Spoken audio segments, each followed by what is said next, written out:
ओम शांति। जनवरी मास और जैसे जैसे 18 जनवरी नजदीक आ रही है, हर एक ब्रह्मा बाबा को याद करते हैं और जनवरी मास में हम विशेष तपस्या भी करते हैं। और जो हमारा लक्ष्य है कि हमें बाप समान बनना ही है, उस लक्ष्य को फिर से हम रिवाइज करते हैं कि कुछ भी हो जाए हमें बाप समान बनना ही है। तो ब्रह्मा बाबा जो कि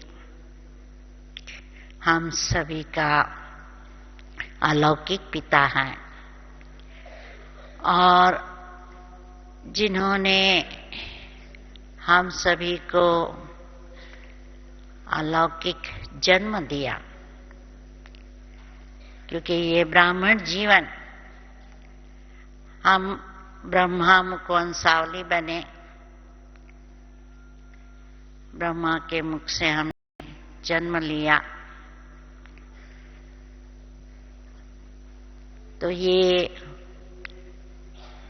ब्रह्मा बाबा ने हर एक बच्चों की पिता के रूप में अति स्नेह से पालना दी। लौकिक पिता का प्यार तो हमने जीवन में पाया था, माँ बाप बहुत स्नेह स्वरूप थे, परंतु ब्रह्मा बाबा को जब हम मिले तो हमें इतना स्नेह और सम्मान उनके प्रति रहा जो हमें अपने लौकिक माता पिता से भी बहुत बहुत अधिक महसूस हुआ। और जैसे शिव बाबा के लिए गायन है कि उनका जो स्नेह है वो निष्पक्ष, निस्वार्थ और कोई भी शर्त नहीं। दुनिया में भी हम देखेंगे अपने लौकिक माता होते हैं, उनका क्या रहता है कि अपने सब बच्चों में से भी किसी से विशेष प्यार होगा, किसी की विशेष खातिरी करते होंगे। परंतु ब्रह्मा बाबा ने अपने लौकिक परिवार के साथ रहते भी हर एक को अलौकिक रीति से पालना की और उनकी दृष्टि, उनका प्यार जितना अपने लौकिक बच्चों से था उससे भी अधिक अलौकिक परिवार से रहा। क्योंकि यज्ञ में निर्मल शांता दादी भी रहती थी जो उनकी लौकिक बेटी थी, ब्रिजेंद्रा दादी भी थी जो उनकी लौकिक में बहू थी, जसोदा माता भी थी जो उनकी लौकिक पत्नी थी। लौकिक परिवार था, परंतु उन लौकिक परिवार से भी उनका अलौकिक रिश्ता रहा। और जो प्रेम था बाबा का बच्चों के प्रति, न सिर्फ जो ब्राह्मण थे उन्हों के प्रति था, परंतु मधुबन में जो लेबरर्स थे उनसे भी उतना ही प्यार था, उनका भी इतना ही ख्याल करते थे। क्योंकि ठंडी में यदि देखते थे कि ये मजदूर बेचारे गरम कपड़े नहीं पहन सकते हैं तो खुद का गरम कपड़ा भी उतार करके उनको दे देते थे। परंतु उसके साथ साथ बाबा के समय ही उन्होंने ये सिस्टम शुरू किया कि हर ठंडी के दिनों में हर मजदूर को एक ब्लैंकेट जरूर दिया जाता था। और वो रस्म अभी तक दादियों ने चलाते रहें। इतने तक कि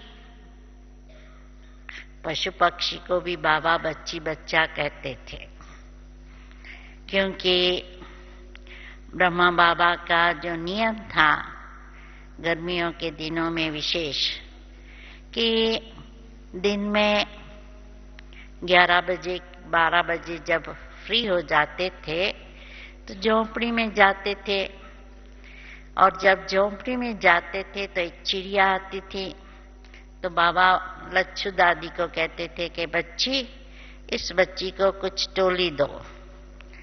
और रोज उसी समय वो चिड़िया आती थी और रोज बाबा लच्छू दादी को डायरेक्शन देते थे कि इसको भी टोली दो।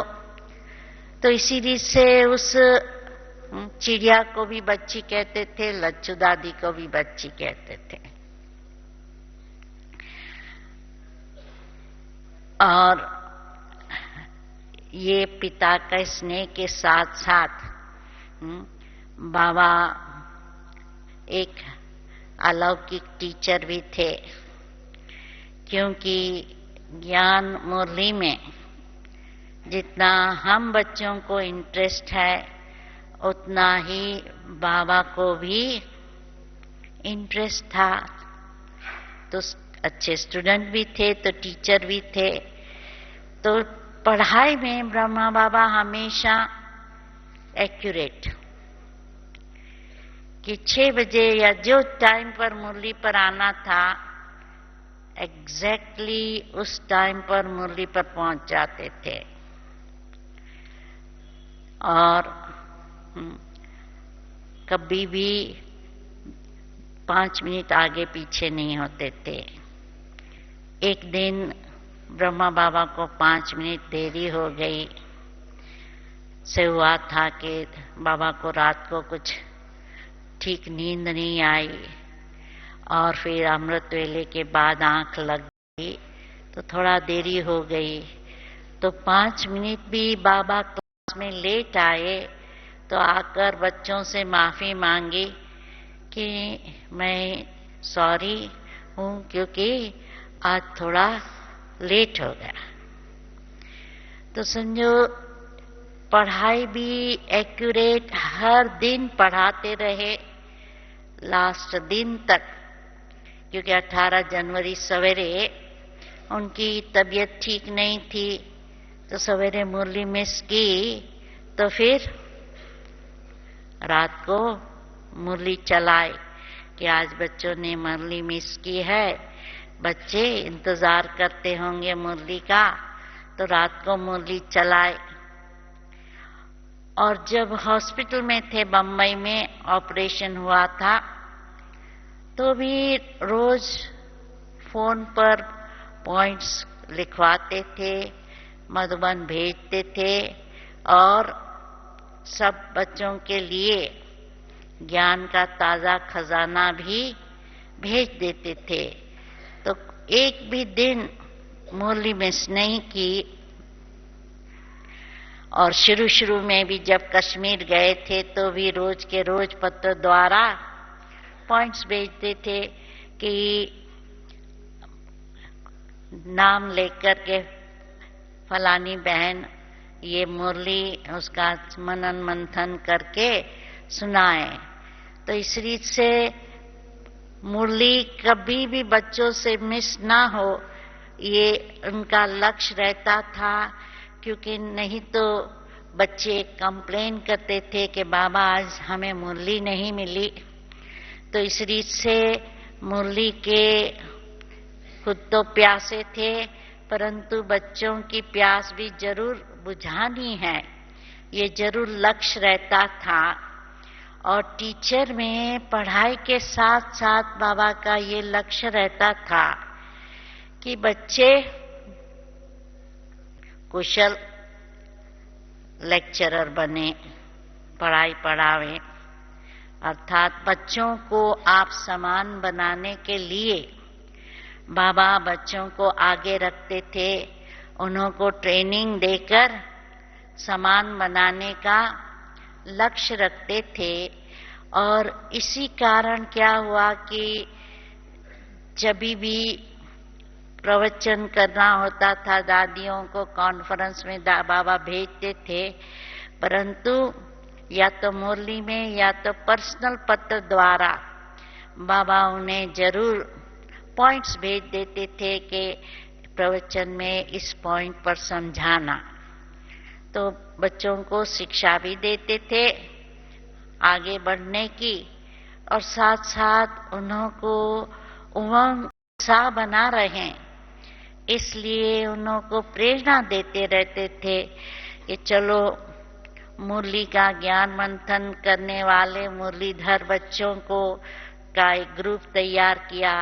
योग के लिए भी उन्हों को प्रेरणा दी कि कुछ कुछ ग्रुप बनाकर योग भट्टी में बैठे।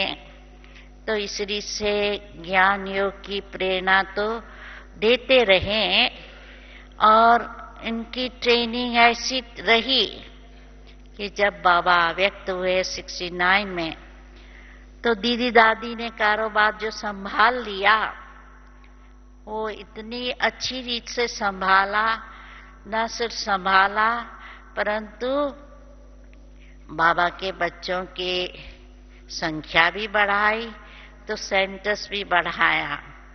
क्योंकि 69 में जब बाबा व्यक्त हुए, भारत भर में सिर्फ 120 के करीब सेंटर्स थे, और जब दादी ने शरीर छोड़ा 2 साल पहले, तो 120 देशों में 8000 से अधिक सेंटर हो गए थे। तो ये समझो बाबा की जो शिक्षा थी, आप समान बनाने की जो भावना थी, न सिर्फ भावना थी परंतु उसके लिए जो उन्होंने ट्रेनिंग दी, इस कारण आज इतने सेंटर वृद्धि को पाए हैं, सेवा को वृद्धि पाए हैं, और उनकी जो दूरदृष्टि थी, दूरांदेशी दृष्टि, कि उस समय भी 69 के पहले भी बाबा हमेशा कहते थे कि बाबा का संदेश विदेशों में पहुंचेगा, सब धर्म वाले आएंगे। तो उस समय तो विदेश की सेवा शुरू भी नहीं हुई थी। 2-4 बाबा के बच्चे थे जो विदेश में रहते थे, परंतु इतनी विदेश में सेवा बढ़ेंगी ये जैसे कि उन्हों को पहले से ही मालूम था। और बाबा गुरु के रूप में हर प्रकार की शिक्षा सावधानी भी देते ही रहे, जिसमें बाबा विशेषतर मूल्यों द्वारा हमें जो श्रीमत देते हैं वो तो देते ही है, परंतु कोई भी बच्चों की यदि कुछ कमी देखते थे, क्लास में देखते थे कि फलाना बच्चा है थोड़ा पवित्रता में ढीला है, तो पवित्रता के बारे में ज्ञान देते थे। कभी कोई नाम रूप में फंसे हुए होते थे तो बाबा जब वो सामने होते थे उसी समय मुरली में चलाते थे कि कैसे नाम रूप की बीमारी बहुत कड़ी है और नाम रूप की बीमारी से कितना नुकसान होता है, तो इसलिए नाम रूप की बीमारी को जरूर छोड़ना है।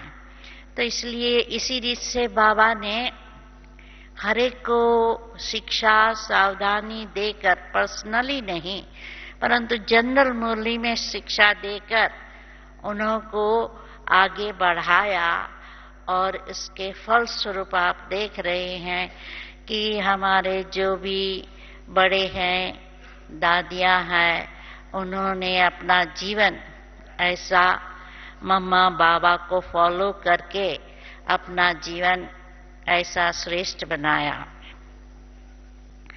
तो बाबा का जो समझो प्यार था, जो उनका उदार चित्त था कि बाबा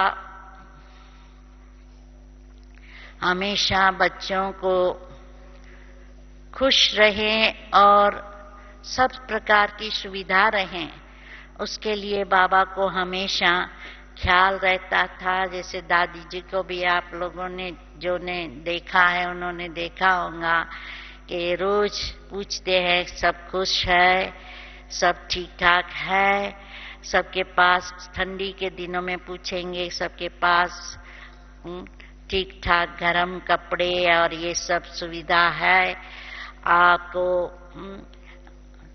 और जिस प्रकार के जो बच्चे आते हैं उन्हों की उस प्रकार से खातिरी की जाती है। वो शुरू से बाबा खातिरी करते रहे कि जैसे यज्ञ में जब बहुत धन आगे था तो बच्चों की प्रिंस प्रिंसेस की रीति से खातिरी करते थे, उनको बादाम पिस्ता की मिठाई खिलाते थे, रेशमी कपड़े पहनाते थे। ऐसे मोटे या रफ कपड़े नहीं परंतु बहुत अच्छे कपड़े भी पहनाते थे। तो इसी रीत से अभी भी आप देखेंगे यदि साउथ इंडिया के लोग हैं इन्हों का खाना जरा भिन्न प्रकार का होता है। उन्हों को ज्यादा छाछ चाहिए या कॉफी चाहिए या सांभार चाहिए, उसी प्रकार से खाना बनाएंगे। नॉर्थ इंडिया के आते हैं तो उसी प्रकार का खाना बनेगा यज्ञ में। तो इस रीत से बाबा ने उस समय भी विशेष मिठाई बनाने वाले को बुलाकर सब बच्चों को मिठाई कैसे पकानी है वो सिखलाया, ताकि सब बच्चों को हर प्रकार का भोजन तो मिले परंतु साथ साथ हर प्रकार की मिठाई पका भी सकते हैं, खिला भी देते हैं। और इस रीत से बच्चों की हर प्रकार की ख्वाहिश पूरी करते थे। और पढ़ाई के साथ साथ बाबा को ये भी इंटरेस्ट होता था कि जो बच्चों को जिस प्रकार की चाहना है तो बाबा बच्चों के साथ फ्रेंड के रीति भी रहता था। अर्थात फ्रेंड का काम क्या होता है, साथ में खेलना। तो बाबा बैडमिंटन खेलते थे, कभी क्रिकेट खेलते थे। बैडमिंटन तो रेगुलरली खेलते थे, कभी कभी क्रिकेट भी हाथ में बैट लेकर खेलते थे। तो साथ साथ जिन बच्चों को ताश खेलने का इंटरेस्ट था तो उनके साथ ताश खेलते थे, जिनको चौपट खेलने का इंटरेस्ट था उनके साथ वो खेल खेलते थे। और उसी रीत से बच्चों को फ्रेंड की भी भाषा दी और जैसे जो बच्चों की जो इच्छा होती थी वो बाबा उनकी पूरी करता था। और जो बाबा का सिस्टम बनी थी जो आज भी चलती रहती है कि ये हर रोज जो भी ग्रुप आते हैं उनको मिलना, आते ही हम लोग पहले स्नान करके बाबा के कमरे में जाकर बाबा से मिलते थे और गुड मॉर्निंग कहते थे या जो भी टाइम होता था उसी अनुसार हम बाबा को कहते थे बाबा हम पहुंच गए हैं मधुबन। फिर बाबा भी क्योंकि मुरली के तो शौकीन होते थे और कहते थे कभी मुरली मिस नहीं करना, तो आते ही पहले पूछेंगे अच्छा आज की मुरली पढ़ी, मुरली पढ़कर आए हैं नहीं, तो कहेंगे अच्छा भोजन करने के पहले जाओ मुरली पढ़ो और पीछे भोजन पर जाओ। तो इस रीति से मुरली के शौकीन थे और नियम अनुसार सब कार्य होना चाहिए ये लक्ष्य रखते थे। और बीच बीच में बाबा सब बच्चों को बुलाकर मक्खन और मानी खिलाते थे, कभी सेव और मक्खन खिलाते थे। तो इसी रीत से बीच बीच में बच्चों की ऐसे भी खातिरी जरूर करते थे। और ब्रह्मा भोजन भी बीच बीच में करना और साथ में बैठकर खाना। तो हमारे सामने तो हिस्ट्री हॉल में ब्रह्मा भोजन होता था, क्योंकि उन दिनों में तो छोटे छोटे ग्रुप्स आते थे। और कभी हिस्ट्री हॉल के ऊपर की जो छत है वहां भी भोजन होता था। तो बाबा ने हम बच्चों को जो बाबा की परखने की शक्ति थी वो एक विशेष शक्ति थी। और जब हम पहले पहले ज्ञान में आए तो उन दिनों में हफ्ते के अंदर जब हमने ज्ञान समझा तो हमारी टीचर ने प्रेरणा दी कि अच्छा आप अपना परिचय बाबा को लिखो। तो उन दिनों में हम अपने पत्र पर पासपोर्ट फोटो लगाकर बाबा को लिखते थे अपना परिचय कि हमने आपको पहचाना है, हम कौन है, कहाँ रहते हैं, क्या स्टडी किया या क्या अभ्यास कर रहे हैं, आदि आदि अपना परिचय देखकर पत्र लिखते थे। और कुछ समय के बाद 1 मास के अंदर फिर दूसरा पत्र लिखते थे। अपने कर्मों की कहानी लिखकर हल्के हो जाते थे कि अच्छा बाबा इस जन्म में हमने ये पाप किए हैं और आपको लिखकर हम अपनी में हल्काए लाते हैं। तो इस रीत से 1 मास के बाद वो भी पत्र लिखते थे। तो इसी रीत से बाबा से पत्र लेना देना हमारा तो शुरू से ही लिखत में लेना देना हो जाता था। तो उस कारण हम बाबा को दूर से भी जैसे देखा नहीं था, परंतु उसी रीत से उनको पहचान कर जब हम पहली बार मधुबन में आई तो जैसे ऐसे नहीं फील हुआ कि मैं बाबा को पहली बार ही मिलती हूँ। यही फील हुआ कि जैसे कि हम बाबा को बहुत बहुत पहचानते हैं। और बाबा भी जब भी पत्र लिखते थे तो हम सिर्फ हमारा नाम ही उसमें मेंशन करते थे पत्र में, तो भी बहुत खुशी होती थी कि आज बाबा ने हमको याद किया है। तो जब भी बाबा का लाल अक्षर से पत्र लिखा हुआ बम्बई में पहुंचता था तो दादी फिर हमको फोन करके बताती थी कि आज बाबा ने आपको याद किया, और पत्र फिर पढ़कर सुनाती थी। तो जैसे कि बहुत नशा चढ़ जाता था कि आज तो बाबा ने हमें याद किया। तो बाबा के साथ पर्सनल मिलना वो कोई इतना डिफिकल्ट नहीं था, क्योंकि जब भी हम मधुबन आते थे 2-3 बारी तो मुलाकात होती थी। और साथ में बाबा बम्बई भी आते रहे। तो मेरे सामने बाबा 2 बारी बम्बई में आए, 1 बारी 2 मास रहे और 1 बारी 1 मास रहे। तो उन दिनों में मैं मेडिकल प्रैक्टिस करती थी। तो हमारा पहले ड्यूटी होती थी हॉस्पिटल में रहने की।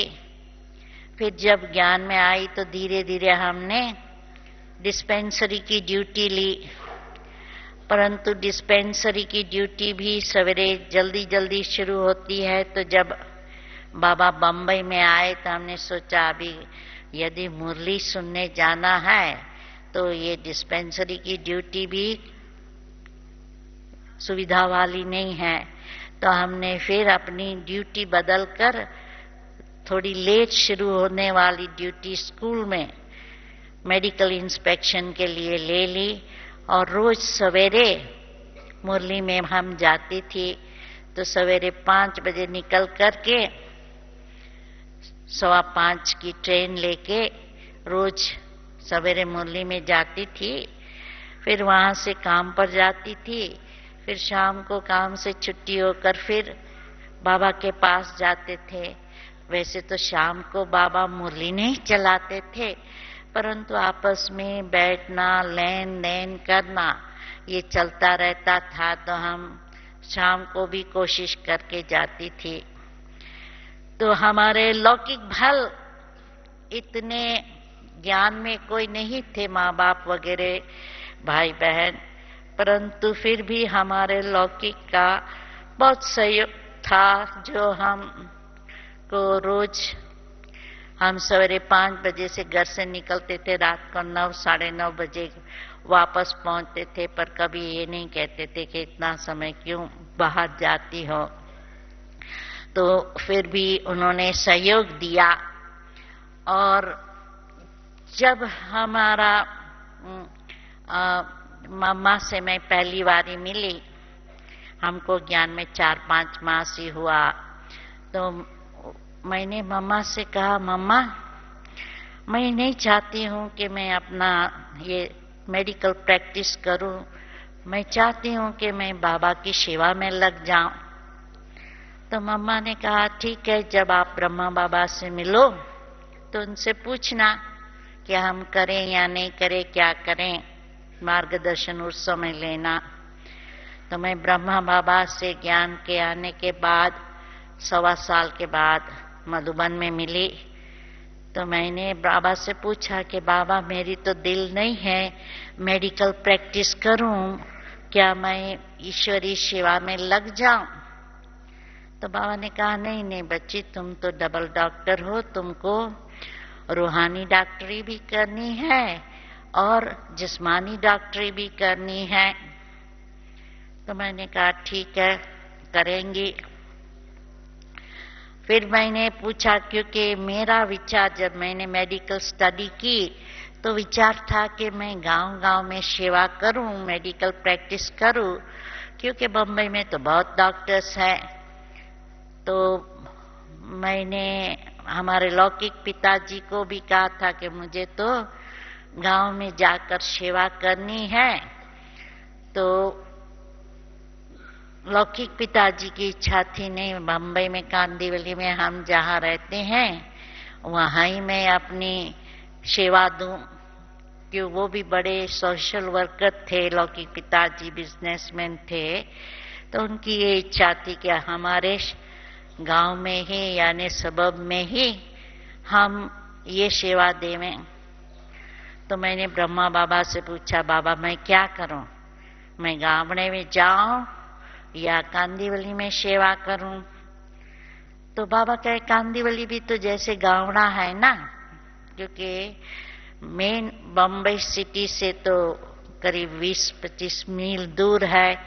तो बाबा ने कहा, कांदिवली भी गांवड़ा है, बल तुम वहां ही सेवा अपनी प्रैक्टिस शुरू करो। तो फिर मैंने बाबा की राय अनुसार अपनी प्रैक्टिस कांदिवली में ही शुरू कर दी।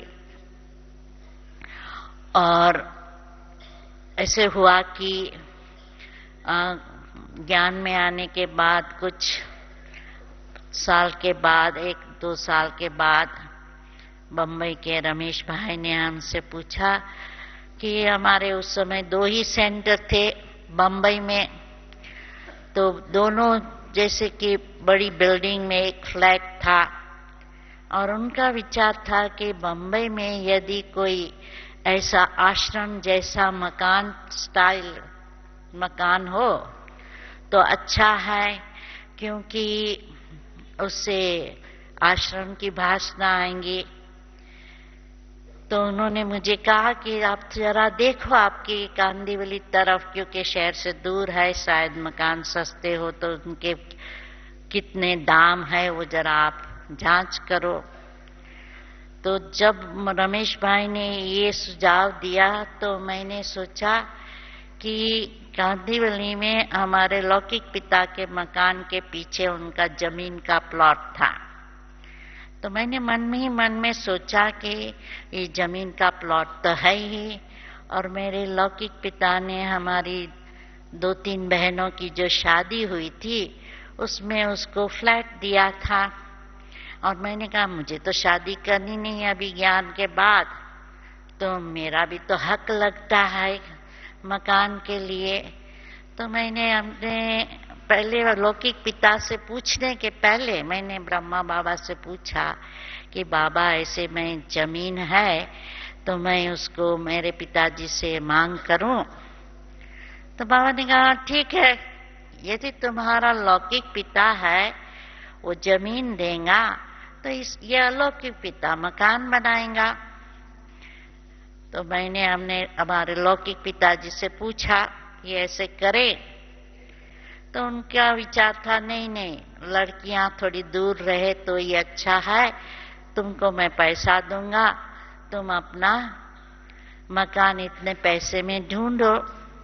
और फिर मैंने ढूंढना शुरू किया। तो ये बाबा की कमाल है कि लौकिक जीवन में हम कभी अकेले कहाँ नहीं जाते थे, कोई न कोई हमारा साथ। यदि नए स्थान पर जाना है तो हमारा भाई या चाचा और चचेरा भाई आदि कोई न कोई हमारे साथ चलते थे नए स्थान पर। अभी ये बाबा के कार्य के लिए हम अपने लौकिक को तो कुछ बोल नहीं सकती थी क्योंकि वो ज्ञान में नहीं थे। तो फिर एजेंट के पास धक्का खाना भी शुरू कर दिया।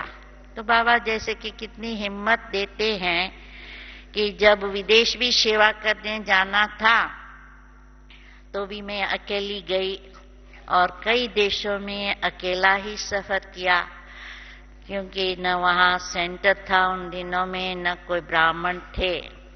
तो अफ्रीका में पहली बारी गई तब अकेली गई। लंदन में तो सेंटर पर फिर भी भाई बहनें आते थे, तो अकेली नहीं थी, परंतु रहना अकेला था। और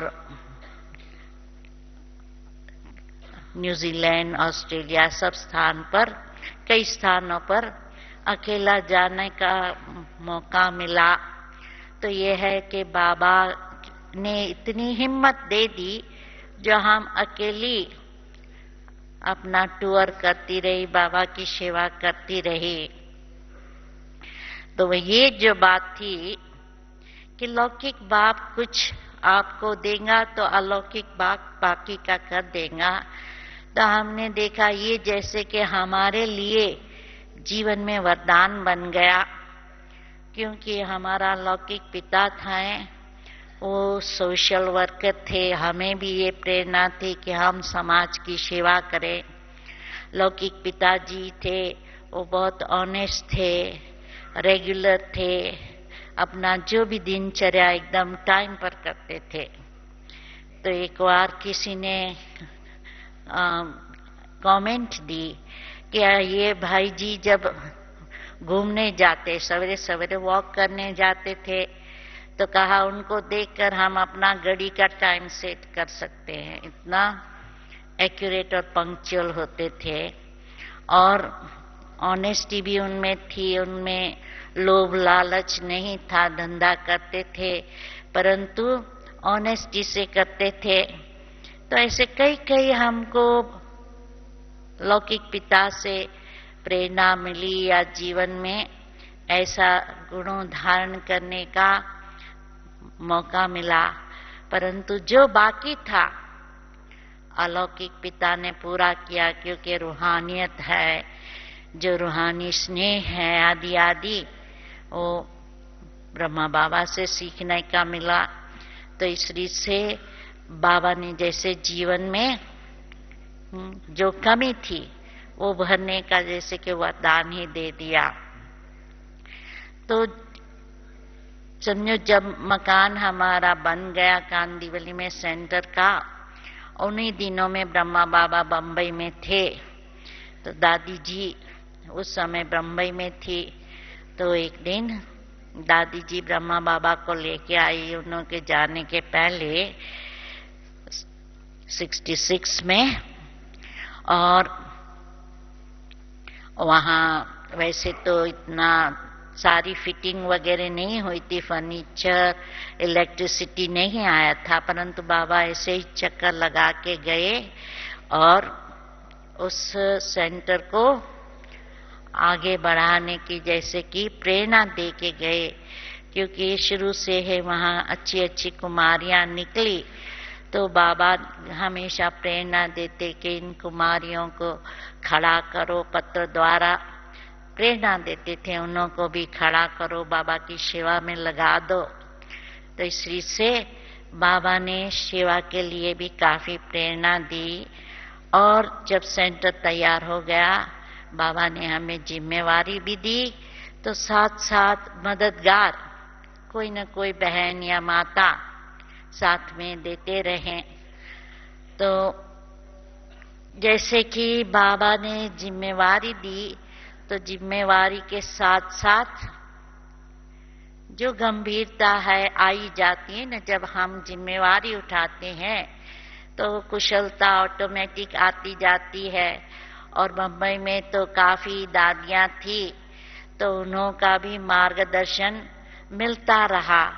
तो क्योंकि मैं ज्ञान में कुछ 3-4 साल ही हुआ और सेंटर शुरू किया था, और उसके पहले सेंटर पर तो रही नहीं थी, कोई ट्रेनिंग ली नहीं थी, परंतु दादियों का मार्गदर्शन मिलता रहा और बाबा की भी मदद मिलती रही। क्योंकि उन दिनों में ये झाड़ और त्रिमूर्ति के चित्र थे, वो पेंट करते थे। और दिल्ली में आत्म प्रकाश भाई, ये जो अभी प्रिंटिंग प्रेस वाले हैं, उन्होंने चित्रशाला बनाई थी और वहाँ आर्टिस्ट को रख कर ये पिक्चर बनवाते रहते थे। तो ब्रह्मा बाबा ने खास उनको लिखकर सेंटर के लिए 2 बड़े बड़े चित्र तैयार करवा कर भेजे। और जहाँ जहाँ सर्विस का मौका होता था, बाबा खुद ही चिट्ठी लिखकर सबको प्रेरणा देता था। क्योंकि उन दिनों में 64 में प्रदर्शनियां शुरू हो गई थी, तो लिखकर भेजता था कि आप सब जाओ वहाँ। तो बाबा ने अहमदाबाद, बड़ौदा, कलकत्ता आदि आदि सेवा केंद्र पर इस सेवा के लिए भेजा। भल करके उस समय मैं अपना मेडिकल प्रैक्टिस तो करती थी, परंतु बीच बीच में छुट्टी लेकर मैं पहुंच जाती थी। तो पहली बारी जब कलकत्ता में प्रदर्शनी हुई, तो उस समय हैंड्स की कुछ कमी थी, तो बाबा ने थोड़ा देरी से हमको पत्र लिखा कि आप भी प्रदर्शनी की समझाने के लिए वहां जाओ। तो टाइम थोड़ा था और ट्रेन की टिकट मिलती नहीं थी, तो हमने फ्लाइट बुक करके बम्बई से कलकत्ता फ्लाइट में हम गए। तो उससे बाबा और भी खुश हुआ कि हाँ देखो बच्चे कितने आज्ञाकारी है, जो जहां भी जाना है आज्ञा मिलती है, चले जाते हैं। तो बाबा भी खुश हुए। तो साथ साथ बाबा के बच्चे कलकत्ता के, वो भी थोड़ा आश्चर्यचकित हो गए। क्योंकि उन दिनों में 67 में कभी तो कोई फ्लाइट से जाता था इधर उधर, तो ये इन्हों को थोड़ा आश्चर्य हुआ कि खास फ्लाइट से मुंबई से यहाँ आए हैं सेवा में मददगार बनने। और बाबा ने जब एक देखा, शुरू शुरू में मैं ज्ञान में आई, निर्मल शांता दादी वहां बम्बई में थी। तो निर्मल शांता दादी का कुछ ही समय में कलकत्ता जाना हुआ। तो प्रकाशमणि दादी तो उनके पहले वहां आ गई थी। तो जब निर्मल शांता दादी जा रही थी, क्योंकि उन्होंने हमारी अच्छी ही पालना की थी, तो लोगों ने समझा कि इनको दुख होगा, नहीं है, दादी की इतनी पालना ली है और दादी जा रही है तो रोएंगी या कम से कम कंप्लेन करेंगी। परंतु हमने तो कहा कुछ कोई बात नहीं, एक दादी गई दूसरी दादी आ गई है। तो उस समय फिर बाबा ने नष्टो मोह का टाइटल दिया कि तुम नष्टो मोहा हो। और हमारे अंदर ऑनेस्टी भी पहले से ही थी। हम कभी अपनी गलती को लोगों के सामने कबूल करने में हिचकती नहीं थी। तो उन दिनों में मैं बम्बई से ग्रुप लेकर मधुबन आ रही थी और आम की सीजन होती थी, क्योंकि मेजोरिटी हम पार्टियों को लेकर अप्रैल मई में आते थे। तो आम की सीजन होती थी बम्बई में। तो मैं कांदीवली रहती थी, तो कांदीवली से हमको ट्रेन में जाना होता है बम्बई सेंट्रल। उन दिनों में ट्रेन शुरू होती थी, बम्बई सेंट्रल से अहमदाबाद चेंज करो, अहमदाबाद से आबू रोड आओ, आबू रोड आकर फिर बस लेकर ऊपर यहाँ आओ, मधुबन आओ। तो बीच में कहाँ क्या हुआ कि बॉम्बे सेंट्रल पर वहां से बम्बई से नीमू बहन ने फल की टोकरी भेजी कि ये आप बाबा के लिए आम अच्छे आए हैं आफूस, आप ले जाओ। और पता नहीं रास्ते में मैं कहाँ भूल गई। फिर आकर मुझे याद आया कि आम की टोकरी तो कहाँ रह गई। तो मैं तो फिर आते ही बाबा को कहा, बाबा मैं सॉरी हूँ, ये आम कहाँ पता नहीं, नीमू बहन ने भेजा तो था पर मैं कहाँ भूल गई हूँ। तो फिर बाबा ने जब देखा कि ये बच्ची सच्चाई वाली है, तो ये भी टाइटल दिया कि हाँ भाई तुम सच कोडली हो, ऐसा कुछ पत्र में लिखते थे, तो टाइटल लिखते थे। और पत्र में लिखते थे, डबल डॉक्टर का टाइटल देते थे कि डबल डॉक्टर निर्मला, कभी कभी निर्मला आश्रम, ऐसे ऐसे कहते थे। और क्योंकि मैंने ज्ञान मम्मा बम्बई में थी उस समय लिया था, तो बाबा कभी ये भी कहते थे ये मम्मा का फूल है, कि मम्मा की क्रिएशन है। तो इस रीत से बाबा हर एक बच्चे को ऊंचा उठाने के लिए उनकी कुछ विशेषता देकर वो पत्र में लिखते रहते थे, और उसी रीत से हमें आगे बढ़ने की प्रेरणा देते रहे। तो बाबा और दादियों के मार्गदर्शन के नीचे हमने ये सब पालना ली। और 18 जनवरी 69 में जब बाबा अव्यक्त हुए, उस समय हम कांदीवली सेंटर चला रही थी।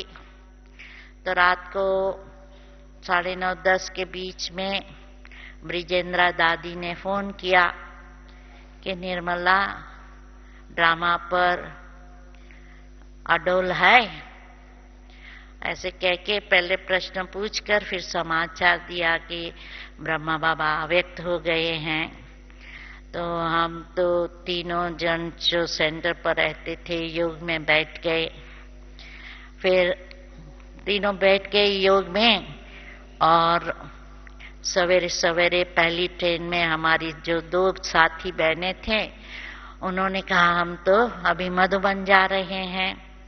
हमने कहा भाई आप ठीक भले जाओ, क्योंकि यहाँ सेंटर पर भी तो किसी को रहना चाहिए, क्योंकि सब सेंटर पर सवेरे स्टूडेंट आएंगे, कोई तो उनको समाचार देने वाला, आश्वासन देने वाला चाहिए।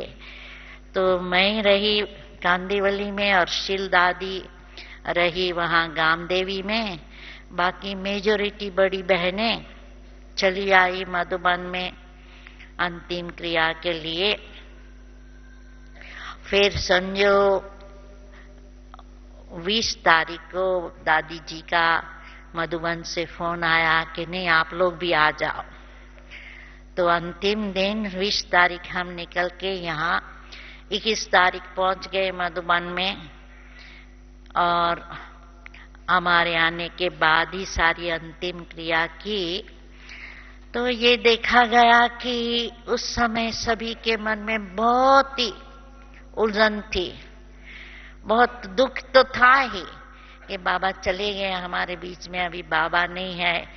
और जब मम्मा गई तभी भी सबको थोड़ा बहुत शौक लगा कि क्योंकि बाबा शुरू से कहते रहते थे कि मम्मा बाबा आपके साथ अंत तक रहेंगे। जब मम्मा चली गई तो कई लोगों को बहुत शौक लगा।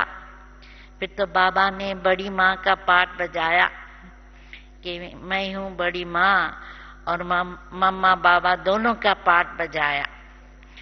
और बच्चों को इतना तैयार कर दिया। जो 69 में जब ब्रह्मा बाबा अव्यक्त हुए तो निर्मल शांता दादी, ब्रिजेंद्रा दादी वगैरह ने आंख से एक बूंद भी आंसू की नहीं गिरा, इतने अडोल बन गए थे।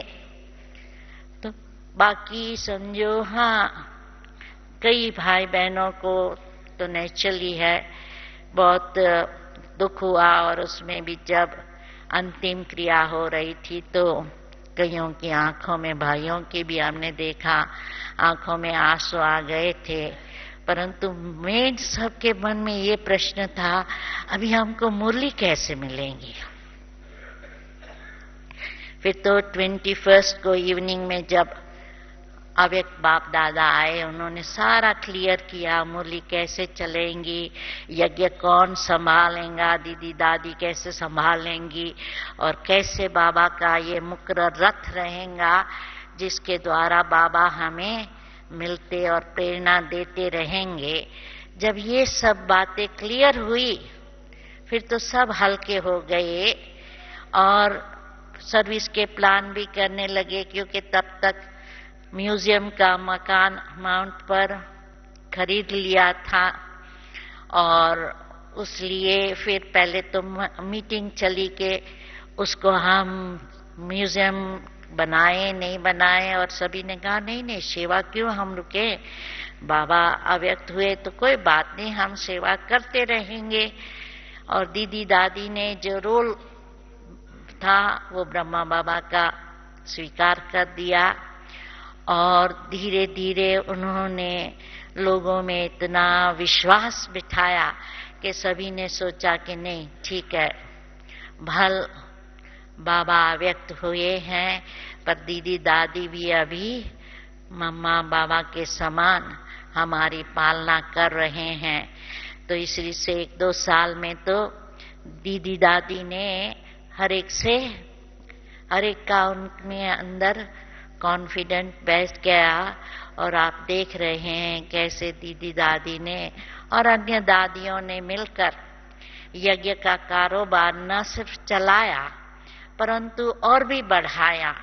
तो ये ब्रह्मा बाबा की सचमुच हम पालना कहें कि बाबा ने अव्यक्त होकर भी सबको चलाते रहे, प्रेरणा देते रहे, और जब व्यक्त में थे तो सबको इतना तैयार कर दिया था।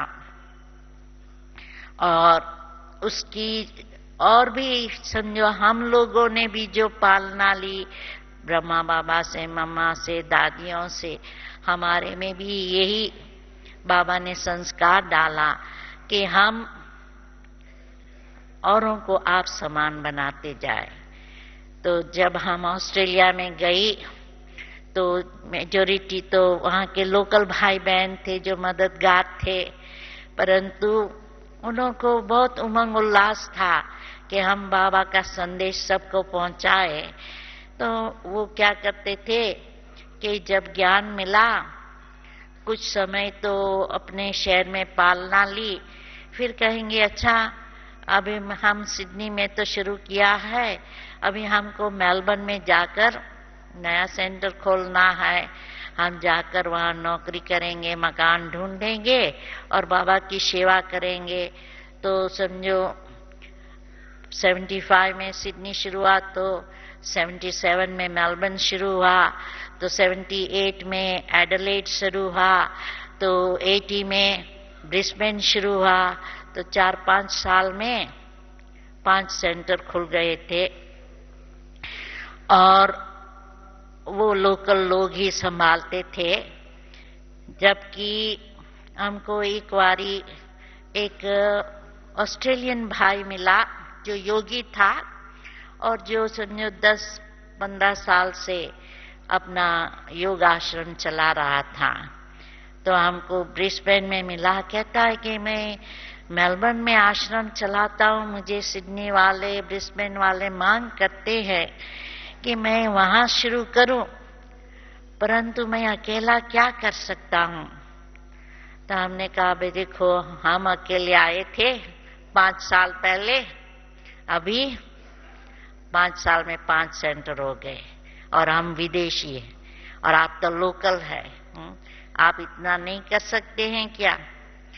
तो ये है बाबा की हमें जैसे कि शिक्षा मिली है कि हाँ अपने आप सामान बनाते जाओ, सेंटर खोलते जाओ, सेवा बढ़ाते जाओ।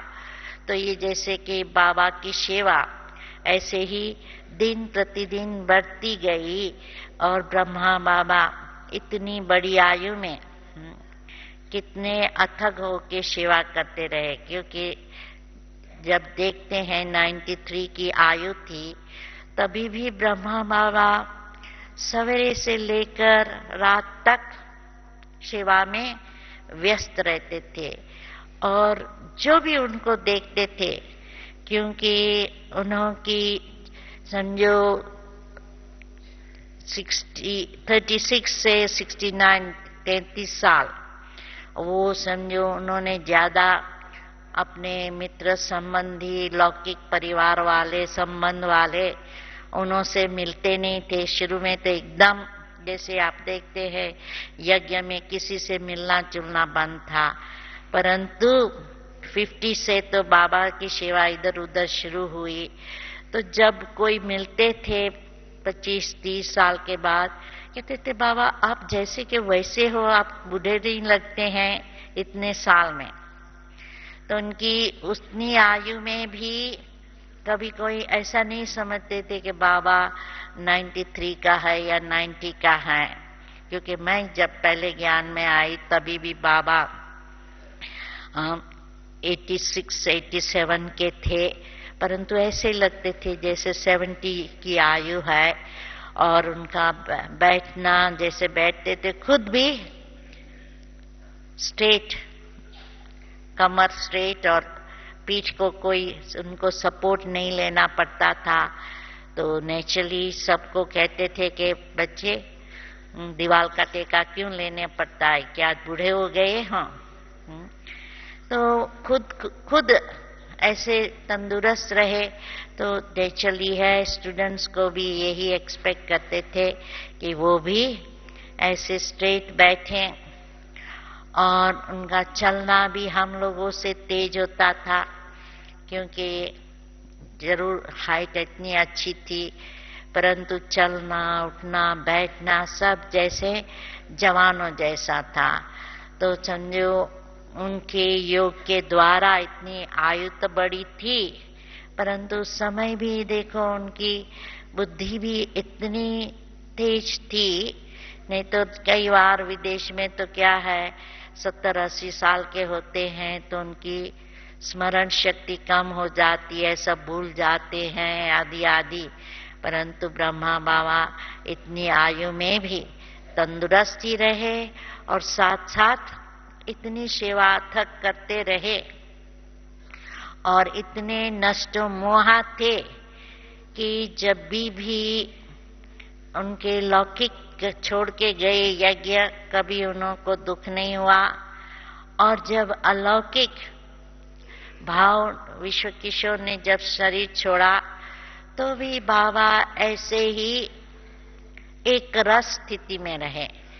क्योंकि जब समाचार मिला 67 में भाव ने शरीर छोड़ा, समाचार मिला क्योंकि बंबई में भाव ने शरीर छोड़ा और ब्रह्मा बाबा यहाँ थे। फोन पर जब समाचार आया कि भाव ने शरीर छोड़ा, बाबा स्नान कर रहे थे, तो बाबा ने कहा ठीक है अपना स्नान चलता रहे।